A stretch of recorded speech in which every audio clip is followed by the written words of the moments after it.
Programang ito ay rated SPG. Striktong patnubay at gabay ng magulang ang kailangan. Maaaring may masiselang tema, lengguwahe, karahasan, sexual, horror o droga na hindi angkop sa mga bata.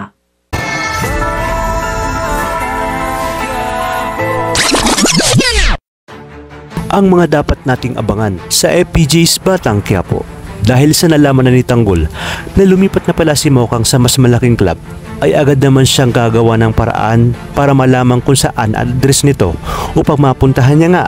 Habang si David naman ay tuluyan ang nagpasilaw sa malaking halaga ng pera na alok ni Olga. Kaya naman sa pagbalik niya sa ospital ay dala niya na ang bag na nagdalaman ng pera galing kay Olga. At para mabayaran ang lahat ng gastusin sa ospital ni Camille.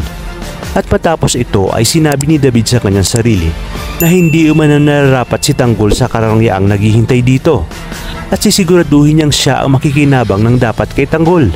Kaya naman dito magsisimula na ang kanyang pakikipagtulungan kay Olga para lang mapatay si Tanggol. Naligid nga din sa kaalaman ni David na siya magpapahamak sa kanilang buong pamilya. At dahil nakipagsundo na at pumayag ni si David na gawin ang lahat-lahat ng pinag-uutos ni Olga, ay sinabi ni Olga sa kanya na sa oras umanong ipatawag niya ito para pumunta sa mansyon ay gawin nito ang pagpapanggap bilang anak ni Ramon. Dagdag pa ni Olga na sa oras umanong mapaniwala nila si Ramon ay si David ang magmamana ng lahat ng kayamanan ng mga Montenegro. Ngunit alalahanin umano nito na lahat ng mga plano ng mag-ama ay kailangan malaman niya. At sa pag-uwi nga ni Olga ay agad siyang tatanungin ni Ramon kung nasaan ang kanyang anak. Sasabihin ni Olga na nakita niya na ang anak ni Ramon at David ang pangalan nito. Sa kabilang banda, tuluyan na ngang nakita ni Tanggol ang bagong club na pinagtatrabahuhan ni Mokang. Ngunit sa isang pambihirang pagkakataon, ay sakto namang pababa ng sasakyan si Ramon at si Birino para pumasok sa club.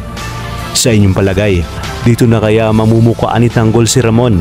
Dahil lang kung kaya't iisipin ni Tanggol na baka nasa panganib si Mokang dahil sa sindikato nga itong si Ramon at dito na sila muling magkakaharap. Kaya naman mga kapamilya, kapit lang dahil napakarami pa nating dapat abangan sa mas tumitinding mga kaganapan at tagpo dito lang sa bagong tinututukan ng sambayanan, ang FPJ's Batang Quiapo.